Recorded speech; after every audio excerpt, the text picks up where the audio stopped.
കൂടെയുണ്ട് heal fort. Celebrate your life again with us. Heal fort hospital, sports injury and joint replacement centre, NH Thrissur road, Kuttippuram.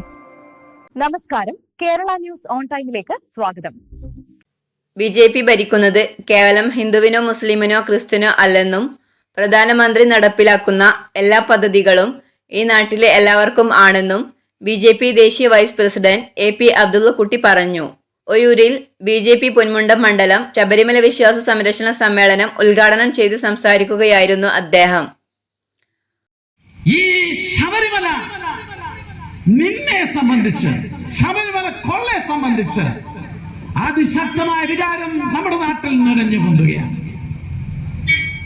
ഈ വിഷയം Bharatiya Janata party Rajeev ചന്ദ്രശേഖരന്റെ നേതൃത്വത്തിൽ ഏറ്റെടുത്തുകൊണ്ട് ചില പ്രശ്നങ്ങൾ മുന്നോട്ട് വെച്ചിട്ടുണ്ട്. ഒന്ന്, കഴിഞ്ഞ 30 കൊല്ലത്തെ ഇടപാടുകൾ അന്വേഷിക്കണം. വലിയ കൊള്ള നടന്നിട്ടുണ്ട്. ഈ ദേവസ്വം ബോർഡ് പിരിച്ചുവിടണം. മന്ത്രി വാസവൻ രാജിവെക്കണം. മന്ത്രി വാസവനെ നിങ്ങൾ കണ്ടിട്ടുണ്ടോ? നമ്മുടെ രാഷ്ട്രപതി ഈ പുണ്യ ശബരിമലയിൽ വന്ന് തൊഴാൻ വന്നപ്പോ ഈ മന്ത്രി അടുത്ത് നിൽക്കുന്ന കണ്ടിട്ടുണ്ടോ? ഓന്റെ കുമ്പ ചുരുട്ടി പിടിച്ചു നിൽക്കുന്ന കാഴ്ച കണ്ടിട്ടുണ്ടോ? ഇവന് തൊഴുതുന്ന് പറ്റുന്നില്ല. നിങ്ങൾ മനസ്സിലാക്കേണ്ടത്, നമ്മൾ ഏതെങ്കിലും മുസ്ലിം പള്ളിയിൽ കയറി നിസ്കരിക്കുന്ന സമയത്ത് കയറി നമ്മൾ അവിടെ നിസ്കരിക്കാതിരുന്നാൽ എത്ര വലിയ പ്രശ്നമായിരിക്കും. ഇദ്ദേഹം ആ ശ്രീകോവിലിന്റെ മുമ്പിൽ നിൽക്കേണ്ടതില്ല. അദ്ദേഹം മാറി മതി. എടോ, താൻ നിരീശ്വരവാദിയാണ്, താൻ വൈരുദ്ധ്യാത്മിക ഭൗതികവാദത്തിൽ വിശ്വസിക്കുന്നവരാണ് എന്ന് ഞങ്ങൾക്കറിയാം. മിസ്റ്റർ വാസവൻ, നിങ്ങൾ MLA ആയപ്പോൾ, സത്യപ്രതിജ്ഞ ചെയ്തപ്പോൾ ദൈവത്തിന്റെ പേരിലല്ല സത്യപ്രതിജ്ഞ. ഞങ്ങൾക്കറിയാം നിങ്ങൾ നിരീശ്വരവാദികളാണ്, നിങ്ങൾ ദൈവനിഷേധികളാണ്. പക്ഷെ എന്തിനാണ് ഈ നാട്ടിലെ വിശ്വാസികൾ അപമാനിക്കുന്ന മുമ്പിൽ ശ്രീകോവിലിന്റെ അകത്ത് കയറി അല്ലെങ്കിൽ അതിന് മുന്നിൽ നിന്ന് ഇങ്ങനെ മസിൽ പിടിച്ചു നിൽക്കുന്നത്? ഇവന്റെ ഒക്കെ കൈ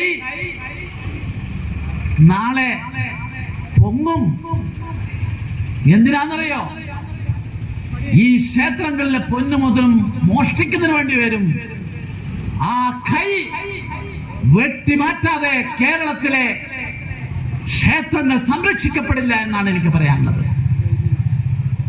ഈ വിഷയം ഭാരതീയ ജനതാ പാർട്ടി മുന്നോട്ട് കൊണ്ടുവരുമ്പോൾ ചിലർ പറയുന്നത് BJPയുടെ ഹിന്ദു വികാരം ഉണ്ടാക്കാൻ ശ്രമിക്കുകയാണ്. അല്ല, നിങ്ങൾ നോക്കൂ, നമ്മുടെ നാട്ടിലെ മറ്റു മതങ്ങളുടെ ആരാധനാലയങ്ങൾ കൈകാര്യം ചെയ്യുന്നത് ആരാണ്?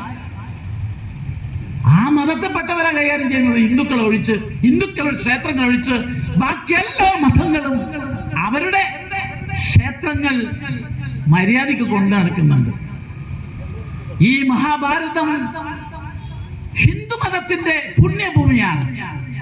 എന്നാൽ ഈ ഭാരതം മറ്റു 3 മതങ്ങൾക്ക് ജന്മം നൽകിയിട്ടുണ്ട്: സിഖ് മതം, ജൈനമതം, ബുദ്ധമതം. അതുപോലെ തന്നെ ലോകത്തിലെ ഏറ്റവും പ്രശസ്തമായ 3 മതങ്ങളാണ് സെമിറ്റിക് മതങ്ങൾ: ക്രിസ്ത്യാനികളും മുസ്ലിങ്ങളും അതുപോലെ തന്നെ ജൂതമതവും. ആ 3 മതങ്ങളും ഒഴുകിയെത്തിയ നദികളായി ഒഴുകിയെത്തി ഈ മഹത്തായ ഭാരത സംസ്കാരത്തിൽ അലിഞ്ഞു ചേർന്ന മണ്ണാണിത്. ഇവിടെ എന്താണ് നമ്മൾ കാണുന്നത്? ഇറാനിൽ നിന്ന് ആട്ടിയോടിക്കപ്പെട്ട സൗരാഷ്ട്രക്ക് അഭയം നൽകിയിട്ടുള്ള രാജ്യമാണ്. അല്ലെങ്കിൽ അങ്ങനെ എല്ലാ മതങ്ങളുടെയും സംഗമ സംസ്കാര ഭൂമിയായ ഈ നാട്ടിൽ ഹിന്ദു മതം ഒഴിച്ച് ബാക്കി എല്ലാവരും ആരാധനാലയങ്ങൾ കൈകാര്യം ചെയ്യുന്നത് എങ്ങനെയാണ്? ആ മതവിശ്വാസികളാണ് കൈകാര്യം ചെയ്യുന്നത്. ഇപ്പൊ എന്റെ മഹല്ല് കമ്മിറ്റി അല്ലെങ്കിൽ സത്താറാജിയുടെ മഹല്ല് കമ്മിറ്റി ആ ജുമാഅത്ത് പള്ളിക്ക് ചുറ്റുമുള്ള ഒരു 100-400 കുടുംബങ്ങളാണ്, അവിടുത്തെ ജനങ്ങളാണ്, വിശ്വാസികളാണ് ആ പള്ളി ഭരിക്കുന്നത്, ആ മദ്രസ നടത്തുന്നത്, അവിടുത്തെ ദർശ നടത്തുന്നത്. വിശ്വാസികളിൽ നിന്ന് വിശ്വാസികളാൽ തെരഞ്ഞെടുക്കപ്പെടുന്ന വിശ്വാസികളുടെ ഭരണസമിതി പള്ളി ഭരിക്കുന്നു. ക്രൈസ്തവരുടെ ചർച്ചുകളോ ആ ഇടവകയിലെ ജനങ്ങളാണ് ഭരിക്കുന്നത്, വിശ്വാസികളാണ് ഭരിക്കുന്നത്. ഇതാണ് സിഖ് മതത്തിൽ, ജൈന മതത്തിൽ, സിഖ് മതത്തിൽ. എന്ത് ഹിന്ദുക്കൾക്ക് മാത്രം മറ്റൊരു നീതി? ഇത് വിശ്വാസത്തിന്റെ ചോദ്യമല്ല, ഇത് ജനാധിപത്യത്തിന്റെ ചോദ്യമാണ്. അതാണ് ഈ വിശ്വാസ സംരക്ഷണ സംഗമത്തിന്റെ ഏറ്റവും പ്രസക്തമായ കാര്യം. ഒയൂർ പഞ്ചായത്തിൽ 2020 പേർക്ക് കിസാൻ സമ്മാൻ നിധി ആനുകൂല്യം ലഭിക്കുന്നു. 820 കുട്ടികൾക്ക് അംഗൻവാടി വഴി പോഷക ആഹാരം ലഭിക്കുന്നു. പ്രധാനമന്ത്രി ആവാസ് യോജനയുടെ 210 ഗുണഭോക്താക്കൾ ഈ പഞ്ചായത്തിലുണ്ട്. സൗജന്യ റേഷനും സൗജന്യ ആരോഗ്യ പദ്ധതികളും നൽകുന്ന നരേന്ദ്രമോദിക്ക് അനുകൂലമായി ജനങ്ങളെ ചിന്തിക്കാൻ തുടങ്ങിയിരിക്കുന്നു. വരുന്ന ഗ്രാമപഞ്ചായത്ത് തെരഞ്ഞെടുപ്പിൽ ഒയൂർ ഗ്രാമപഞ്ചായത്തിൽ BJP വൻ മുന്നേറ്റം ഉണ്ടാക്കുമെന്നും അദ്ദേഹം കൂട്ടിച്ചേർത്തു. ജില്ലാ president Deepa Puzhakkal, K Narayana master, KK Surendran, N Anilkumar, PT Ali Haji, Sathar Haji, NK Unnikrishnan, PP Chandran, K Haridas എന്നിവർ പ്രസംഗിച്ചു.